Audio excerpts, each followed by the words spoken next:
Police! If you're in here, anybody come out. Police! We got a third down in the living room. For 20 years, he believed he had gotten away with it. He built a life. He worked normal jobs. He lived in neighborhoods where people waved to each other in the morning. To anyone who saw him, he looked like an ordinary man who had simply moved on with his life. But there was one moment in his past that he believed was buried forever. One crime, one night, one victim. And for 2 decades, the truth stayed hidden. Then one day, everything changed. The phone call came from detectives who had reopened an old case. At first, it sounded routine. Just a few questions. Just a conversation about something that happened a long time ago. But as the interview continued, something inside him began to shift. The questions were too specific. The detectives knew too much. And then, in one quiet moment that would later become the turning point of the entire case, the killer realized something terrifying. They were not guessing anymore.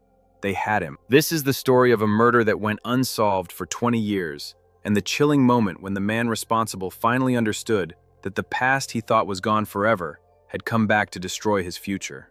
It began in the early 1990s in a quiet community where violent crime was rare. The victim was a young woman named Angie Dodge. Angie was 20 years old and living in Idaho Falls, Idaho. Friends described her as energetic and full of life. She worked hard and spent time with the people she loved. Like many young adults, she was still figuring out her path, but she had dreams and plans for the future. Her life should have stretched decades ahead. Instead, it ended in a single night of unimaginable violence. In June of 1996, Angie Dodge was found murdered in her apartment. The crime scene was brutal. Investigators quickly realized they were dealing with a deeply disturbing crime that involved sexual assault and extreme violence. The entire community was shaken. In places where violent crime is uncommon, something like this creates fear that spreads quickly. People begin locking doors more carefully. Parents worry about their children. Neighbors who once trusted each other suddenly feel uneasy. Detectives began working around the clock to find the person responsible. The evidence they collected included biological material that investigators hoped would eventually identify the killer. But the technology available at the time was limited. The case moved forward quickly, but the pressure to solve it also created problems. Within months, police arrested a young man named Christopher Tapp. Investigators believed they had their suspect. After hours of intense interrogation, Tapp eventually confessed to involvement in the crime. But there was one major problem. His confession did not match the physical evidence. DNA collected from the crime scene did not belong to Christopher Tapp.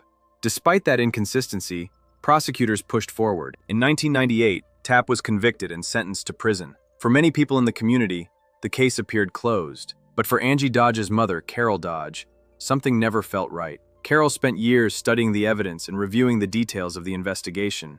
The more she looked into the case, the more she believed that Christopher Tapp was not the real killer. Her determination became one of the most remarkable parts of this story. Instead of accepting the official conclusion, she began fighting to uncover the truth. For more than 2 decades, Carol pushed for new testing and new investigations. She worked with lawyers, journalists, and advocacy groups who believed the case deserved another look. At the same time, DNA technology was advancing rapidly. Scientists were developing new techniques that could analyze genetic material in ways that had never been possible before. One of those techniques would eventually change everything. It was called genetic genealogy. Instead of simply matching DNA to someone already in a criminal database, genetic genealogy allowed investigators to trace connections through family trees and public genealogy websites. This method had already helped solve several cold cases. Investigators in Idaho Falls decided to apply it to the DNA collected from Angie Dodge's crime scene. The results began pointing toward a family line. From there, detectives slowly narrowed down the possibilities. Eventually, their investigation led them to a man named Brian Dripps. Dripps had lived in the same apartment complex as Angie Dodge at the time of the murder. For years, he had remained completely outside the investigation. He moved away, built a life, and continued living as if nothing had happened. But now the evidence was closing in. Detectives decided to contact him. The conversation started casually. 2 investigators approached Dripps and asked if he would be willing to talk about an old case from Idaho Falls. At first, he appeared calm. People who later watched the interview footage noticed that he did not seem alarmed. Evade justice for that long begin to believe they are safe. The detectives began asking about his time living in the apartment complex. Did he remember Angie Dodge? Did he remember the night she was killed? Dripps answered their questions carefully. He said he remembered hearing about the crime. He said he had lived nearby, but he insisted he had nothing to do with it. Then the detectives changed the direction of the conversation. They explained that the case had recently been reopened. They explained that new technology was being used to analyze evidence, and slowly, they began revealing what they knew. The DNA from the crime scene had been studied again. Genetic genealogy had been used to trace family connections. Those connections led investigators to his relatives, and eventually, to him. In that moment, something changed. The man who had calmly answered questions suddenly understood that the past he believed was buried had been uncovered. For 20 years, he had lived with the belief that no one would ever connect him to the crime. Now, two detectives were sitting across from him, explaining exactly how they did. Investigators later described this as the moment when the killer realized he had been caught. At first, Drips tried to maintain his denial, but the detectives kept presenting the evidence. They explained how the DNA pointed directly toward him. They explained that if they tested his DNA and it matched the evidence, there would be no doubt. For someone who has carried a secret for 20 years, that moment can be overwhelming. The walls begin closing in.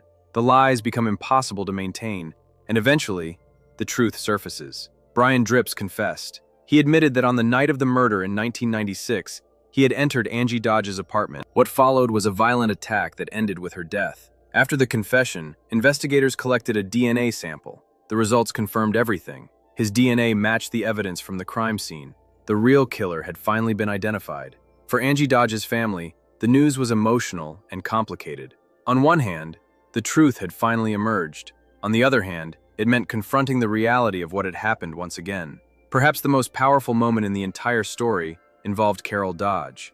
For more than 20 years, she had fought to prove that Christopher Tapp was innocent and that the real killer had not been found.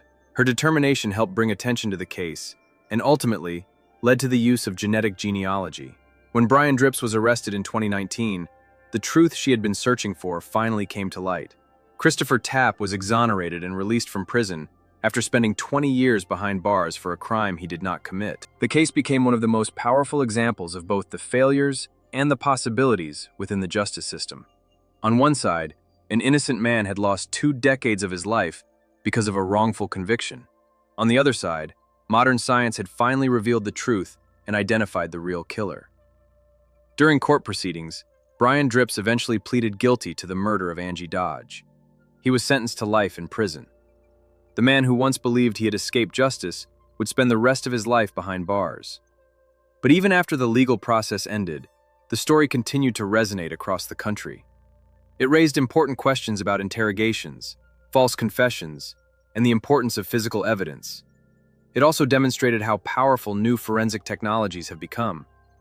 Cases that once seemed impossible to solve can now be reopened and analyzed in ways investigators never imagined decades ago. Perhaps the most haunting part of this story is the idea that for 20 years, the killer lived a normal life. He woke up every morning knowing what he had done. He interacted with neighbors and coworkers while carrying a secret that connected him to one of the most brutal crimes in the community's history. And for 2 decades, he believed that secret would remain hidden forever. But science has a way of catching up with the past. Evidence does not disappear. DNA remains. Technology improves, and investigators continue searching. When detectives finally sat across from Brian Drips and explained how they had traced the evidence back to him, the illusion of safety he had built over 20 years collapsed in a single conversation. It was the moment when the killer realized the truth. The past was not gone. It had simply been waiting who commit violent crimes. For years, detectives had quietly held on to the evidence from Angie Dodge's apartment, preserving it in the hope that one day, science would catch up with the mystery. That patience ultimately paid off. What made the case even more powerful was the way it changed the conversation around unsolved crimes. Across the United States, law enforcement agencies began looking again at old evidence sitting in storage rooms and crime labs. Cases that once seemed impossible suddenly had new potential answers through genetic genealogy. Families who had spent decades waiting for justice began to feel a renewed sense of hope. At the same time, the story forced many people to reflect on the consequences of wrongful convictions. Christopher Tapp lost 20 years of his life behind bars for something he did not do. His case became a reminder that confessions obtained under pressure can sometimes lead investigators down the wrong path if they are not supported by physical evidence. Yet, despite the pain and the years that were lost, Angie Dodge's case ultimately showed something powerful. Truth can survive even the longest silence. Evidence can outlast the lies built around it, and sometimes, even after 20 years of freedom, the moment comes when a killer realizes the truth they feared all along. The past never truly disappears. It waits, and eventually, justice catches up. Her life ended at only 20 years old, leaving behind family and friends who would carry the loss forever. But the truth about what happened to her finally emerged after decades of uncertainty. For Christopher Tapp, the case became a symbol of resilience and the importance of fighting for justice even when the system seems to have failed. And for investigators, the case proved that no matter how much time passes, a determined search for the truth can still bring answers. Some crimes fade into history without resolution. Others remain open wounds in the communities where they occurred. But sometimes, even after 20 years, a single piece of evidence can reopen the door. And when that door opens, the person responsible may finally face the moment they spent decades trying to avoid. The moment when they realize they have been caught.